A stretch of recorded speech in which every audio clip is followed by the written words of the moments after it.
Hello all. இப்போ வந்து நம்ம போட்ஸ் அண்ட் ஸ்ட்ரீம்ஸ்ல இருந்து ப்ராப்ளம் சால்வ் பண்ண போறோம். இதோட இன்ட்ரடக்ஷன் வீடியோ தான் நான் ப்ரீவியஸா போஸ்ட் பண்ண வீடியோ. அது பார்த்துட்டு இந்த வீடியோ பார்த்தீங்கன்னா உங்களுக்கு கொஞ்சம் கிளியரா இருக்கும். ஸோ ஃபார்முலா எல்லாமே வந்து நம்ம அதுலேயே சொல்லியிருந்தோம். இப்போ நம்ம டேரக்டா இந்த ப்ராப்ளம் சால்வ் பண்ணுவோம்.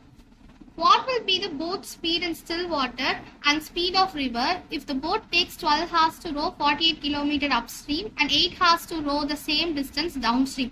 இப்போ அப்ஸ்ட்ரீம்க்கு தனியாக ஒரு செட் ஆஃப் டீடைல்ஸ் தந்திருக்காங்க, டவுன் ஸ்ட்ரீம் தந்திருக்காங்க. இப்போ நம்ம ஃபர்ஸ்ட் என்ன எடுக்கணும்? Speed of boat. Speed of boat வந்து நம்ம எதில் ரெப்ரசென்ட் பண்ணுவோம்? எக்ஸ்ல ரெப்ரசென்ட் பண்ணுவோம். அண்ட் ஸ்பீட் ஆஃப் ரிவரும் கேட்டிருக்காங்க, அது வந்து நம்ம ஒய்ல ரெப்ரசென்ட் பண்ணுவோம். இது ரெண்டு தான் நம்மள கண்டுபிடிக்க சொல்லியிருக்காங்க. ஸ்பீட் ஆஃப் போட் என்ன, ஸ்பீட் ஆஃப் ரிவர் என்னன்ட்டு. இப்போ நமக்கு ரெண்டு செட் ஆஃப் டீடைல்ஸ் தந்திருக்காங்க, அப் ஸ்ட்ரீம்க்கும் டவுன் ஸ்ட்ரீம்க்கும். இப்போ boat speed in still water and speed of river ரெண்டுமே நம்ம கண்டுபிடிக்கணுமா? The boat takes 12 hours to row 48 km upstream and 8 hours to row the same distance downstream. இப்போ டிஸ்டன்ஸ் வந்து நமக்கு அப்ஸ்ட்ரீம்லயும் டவுன் ஸ்ட்ரீம்லயும் அப்போ சேம், ரெண்டுத்துலயுமே என்னது 48 கிலோமீட்டர் தான். ஸோ நம்ம அதை எழுதியாச்சு. நெக்ஸ்ட் என்ன இருக்குன்னா, டைம் வந்து அப்ஸ்ட்ரீம்க்கு வந்து 12 hours அண்ட் டவுன் ஸ்ட்ரீம் வந்து 8 hours தந்திருக்காங்க. ஸோ இங்கே வரும்போது டைம் வந்து இதுக்கு 12, டவுன் ஸ்ட்ரீம்க்கு 8. ஓகே, இப்போ நெக்ஸ்ட் இதோட ஸ்பீடு. அப்ஸ்ட்ரீம்ல வந்து ஸ்பீட் எப்படி எடுக்கணும்னு நம்ம லாஸ்ட் வீடியோலயே பார்த்துருந்தோம். அப்ஸ்ட்ரீம்னா வந்து எக்ஸ் மைனஸ் ஒய் அப்படின்னு எடுப்போம். டவுன் ஸ்ட்ரீம்ல வந்து ஸ்பீடு நம்ம எக்ஸ் பிளஸ் ஒய்னு எடுக்கணும். ஓகேவா?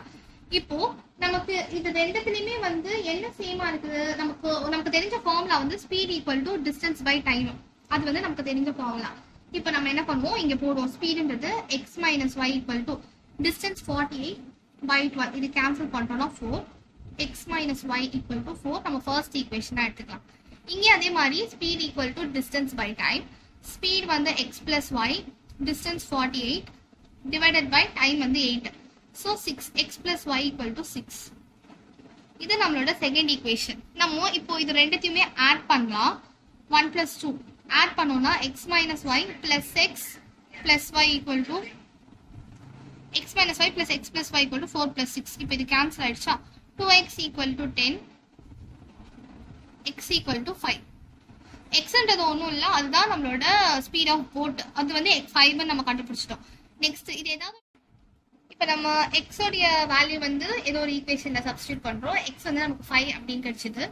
அப்போ 5 minus y equal to 4, 5 minus 4 equal to y. அப்போ ஒய் ஈக்குவல் டு 1.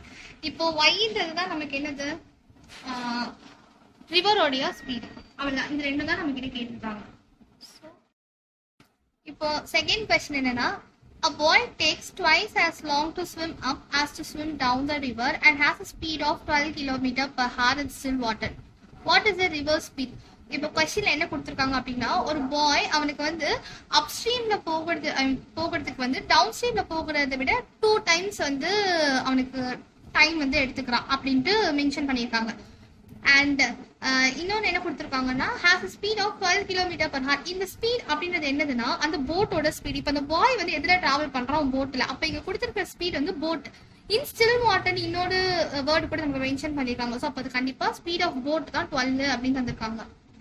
நம்ம ஸ்பீட் ஆஃப் போட் வந்து எக்ஸ்ல தானே எடுப்போம். ஸோ எக்ஸ் தான் இங்க கொடுத்துருக்காங்க 12 km per hour அப்படின்ட்டு.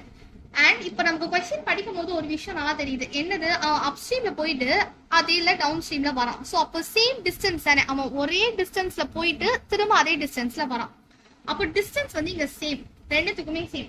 அப்ஸ்ட்ரீம்க்கும் சேம், டவுன் ஸ்ட்ரீம்க்கும் சேம். அண்ட் இன்னொன்று என்ன கொடுத்துருக்காங்க, upstream a boy takes twice as long to swim up as to swim down.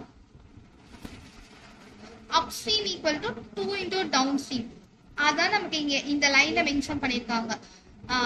twice as long to swim up as to swim down. எடுத்துக்கிற டைம் வந்து down ஸ்ட்ரீம்க்கு எடுத்துக்கிற டைமை விட 2 times அதிகமா இருக்கு. அப்ப டைமை பத்தி பேசுறாங்க. அப்ப t equal to 2 into t. நமக்கு ஃபார்முலா தெரியும், speed equal to distance by time. இப்போ இங்க டைமை வச்சு நம்ம எழுதணும் ஃபார்முலா. அப்ப டைம் அப்படி எடுத்துட்டு போயிட்டா டிஸ்டன்ஸ் பை ஸ்பீடு. கரெக்டா? இங்க போடலாம் distance by speed equal to 2 into distance by speed. இப்போ நமக்கு தெரியும் அப்ஸ்ட்ரீம்க்கு வந்து நம்ம ஸ்பீட் எப்படி எடுப்போம், எக்ஸ் மைனஸ் ஒய்னு எடுப்போம். 2 into டவுன் ஸ்ட்ரீம்க்கு வந்து ஸ்பீடு எக்ஸ் பிளஸ் ஒய்னு எடுப்போம். டிஸ்டன்ஸை பத்தி நமக்கு சொல்லவே இல்லை, பட் ரெண்டுமே சேம் டிஸ்டன்ஸ் தெரியும். அப்போ எந்த வேல்யூவும் நாங்கள் போட்டாலும் அது எனக்கு கேன்சல் தான் ஆகும். ஸோ நமக்கு டிஸ்டன்ஸ் கொடுக்கவும் இல்லை, ஸோ நம்ம அதை கேன்சல் பண்ணிட்டோம். இப்போ 1 by x minus y equal to 2 by x plus y. இப்போ நம்ம ரெண்டுத்தையும் cross multiply பண்ணி எடுத்துக்க போறோம். x plus y equal to 2 into x minus y.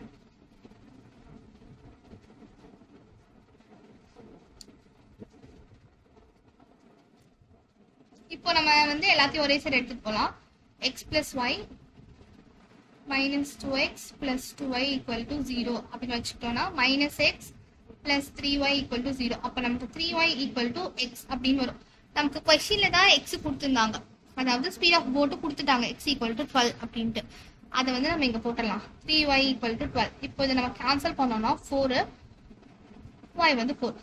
y தான் நமக்கு கேட்குறாங்க வாட் இஸ் ரிவர்ஸ் ஸ்பீடு. yன்றதான speed of river speed of current இது வந்து. அப்போ அது வந்து 4 km/h. அவ்வளோதான். தேங்க்யூ.